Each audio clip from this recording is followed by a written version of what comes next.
मेरा मतलब तुम्हें दुख पहुंचाने का नहीं था। मेरा मतलब तुम्हें परेशान करने का नहीं था। मेरा मतलब आपको शर्मिंदा करने का नहीं था।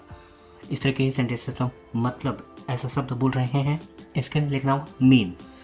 आइए अब इसके स्ट्रक्चर को समझते हैं। सबसे पहले लिखना होगा सब्जेक्ट, इसके बाद आप लिखेंगे डिड नॉट, क्योंकि सेंटेंस पास्ट में होगा। फिर आपको लिखना होगा मेन टू के बाद मेन वर्ब की फर्स्ट फॉर्म और लास्ट में अदर वर्ड्स। आइए अब इसको एग्जांपल से अच्छे से समझ लेते हैं।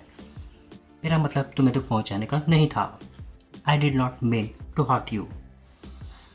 मेरा मतलब तुम्हें परेशान करने का नहीं था। I did not mean to disturb you.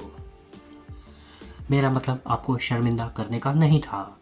I did not mean to embarrass you. मेरा मतलब आपको धोखा देने का नहीं था। I did not mean to cheat you. उसका मतलब मुझे परेशान करने का नहीं था। He did not mean to irritate me. आपका मतलब किसी को सताना नहीं था। You did not mean to hurt anyone. अब एक होमवर्क आप लीजिए, इसका रिप्लाई आपको इस वीडियो को कमेंट सेक्शन में करना है। तुम्हारा मतलब उसको धोखा देने का नहीं था। हम लोग सोने जा रहे थे, इसी बीच तुम आ गए। मैं खेलने जा रहा था, इसी बीच तुम आ गए। बारिश होने वाली थी, इसी बीच धूप निकल गया।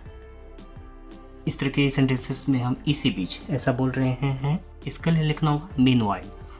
आइए इसके स्ट्रक्चर को समझते हैं। सबसे पहले आपको लिखना होगा फर्स्ट सेंटेंस, इसके बाद एक कॉमा का इस्तेमाल करेंगे, इसके बाद लिखना होगा मीनवाइल, फिर सेकेंड सेंटेंस। आइए अब इसको एग्जाम्पल से अच्छे से समझ लेते हैं। हम लोग सोने जा रहे थे, इसी बीच तुम आ गए। We were going to sleep, meanwhile you came. मैं खेलने जा रहा था, इसी बीच तुम आ गए। I was going to play, meanwhile you came. बारिश होने ही वाली थी, इसी बीच धूप निकल गया। It was about to rain, meanwhile the sun came out. Film शुरू होने ही वाली थी, इसी बीच बिजली चली गई। The film was about to start, meanwhile the power went off. मैं खेलने जा रहा था, इसी बीच मेरे शिक्षक आ गए।